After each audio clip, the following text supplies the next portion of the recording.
Okay, what is FlexRPG? I realize that I haven't really given a good introduction to FlexRPG, and I'm going to do that now. So FlexRPG is a TTRPG that breaks away from the standard elements like classes and default skills. What that really means is you're not going to have a class that then tells you what skills you need to have. Therefore, if you want to be a bladesmith or an archer or ranger, you're not going to have to take skills that, yeah, they fit within that class's general definition, but that doesn't mean that you have to have only those skills to choose from. This way, if you want to play a ranger, you can go out and say, I'm a ranger. You can know how to cook, sew, underwater basket weaving, shoot with a bow and arrow, pick locks, whatever it is you want to do, and still be a ranger.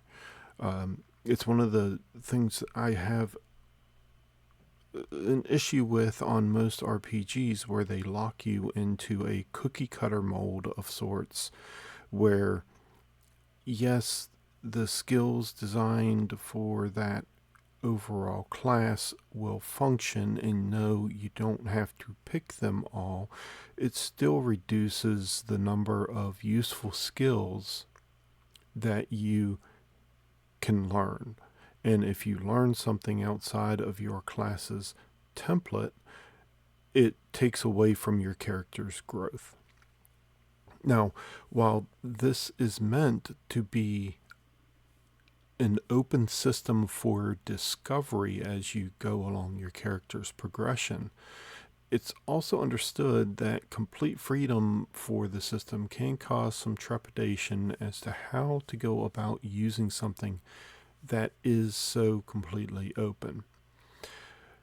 To combat this, at the end of the core PDF, there are some suggestions for, say, a mercenary, where it lists out several different skills that could be used for that type of class.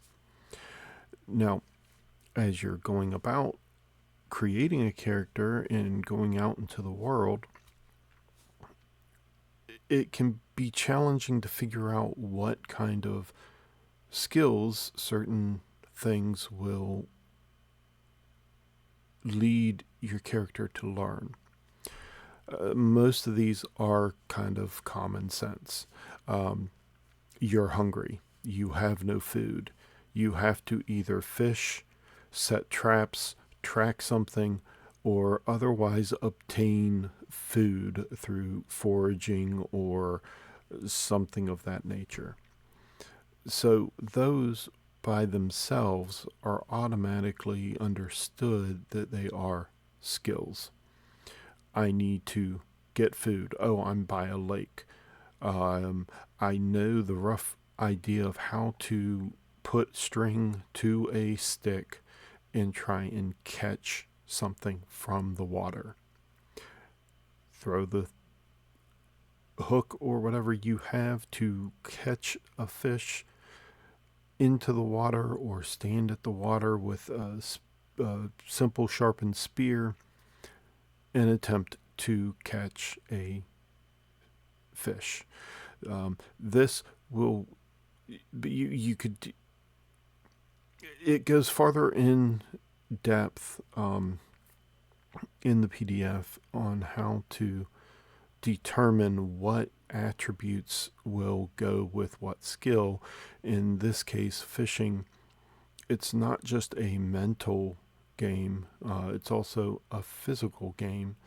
And so you could choose either one of those attributes for the fishing skill. You could even use both. Say to catch a fish, you use the catching skill. That's going to be a mental game. To reel in a fish or land a fish, that's going to be a physical battle. So you could go as granular as you want with your skills or not. As with most RPGs, there are a set of species that you can start playing right out the gate. These are the normal species of humans, dwarves, and elves, but FlexRPG also opens up to some of the more misunderstood species as well.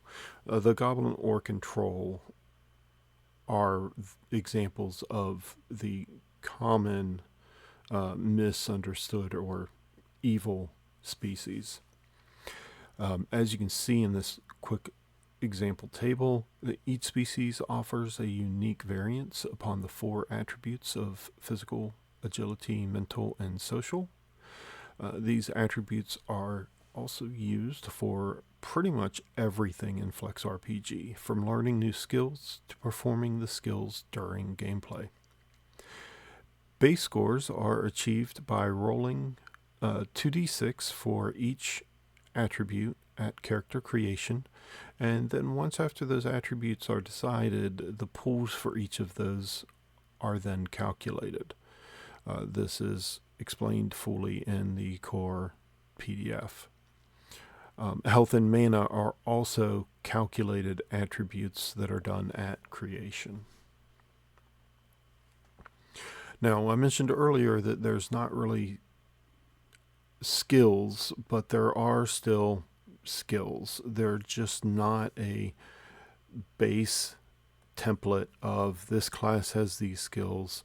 If you want to do this type of character, you need to know skill XYZ. Any skill can be discovered or learned by any character. When you learn a skill, there's always a chance that you're going to fail. And based upon how many times you've failed, you may never be able to learn that skill again. You have 2 options on how to advance your skill. A skill can be self-leveled, but only 10 times, and then you can also advance through spending experience points on the skill. One takeaway here is not to try and collect all skills to make a all-knowing character. It takes away from the gameplay as you meet up with NPCs who could fill in a deficit of your character that you need, or even additional in-person players who want to create a character that will fit and mesh with a group versus everybody just trying to be the greatest. The core for FlexRPG as a solo player experience is the guide. It's what makes FlexRPG work as a solo game. It can also be used in a group setting to either have the group as a whole lead their adventures, or even by a single individual who wants to have some randomness in the game and not make 100% of the decisions. This can help when things are going a bit too smoothly and some random events that might otherwise be overlooked are presented by using the guide. There are adjustments that can be made during the gameplay to change how the guide returns a result. These are covered further in the core PDF, as well as the randomness rules and guidelines. Now, combat is something that happens in every RPG. The FlexRPG does a combat that is handled by he who rolls better. When an attacker and defender are locked into combat, each will roll their respective pools of dice. Say I'm attacking with a sword, that's a physical attack, and the person or creature that I am attacking that is defending against me wants to step or dodge out of the way. That would be an agility defensive maneuver. So I would roll my character's physical pool to against their agility pool for defense. The lowest pool size determines how many dice are actually used. So if I have 5 dice, they have 3, we both can only use 3 of our dice. But the party that has the higher dice pool will get to choose what values to use. I roll 3 6s, a 4, and a 2, and they roll a 5, 4, and a 3. I can choose my 3 6s if I want. Those will obviously beat out their poor rolls. Therefore, I would win that round of combat. Magic is handled much the same. These are rules that are still being developed for Magic, so they're not completely in stone, and they are found in the core PDF. A couple additional resources are the Bestiary PDF, which currently contains a few creatures that can be used in any adventure. There are also guidelines on how to scale the monsters for higher levels, as well as how to calculate the experience per creature to award. Each of the creature block has a history or details, if you will. Eventually, a image of what the creature appears like. It has the stat block, which these are using dice pools and not values. So as you can see, a goblin sage would be a pretty nasty creature to go against magically. Although, looking at that, we'll revisit that one when I get to it. In addition to the bestiary, there is also the spell book or spell PDF.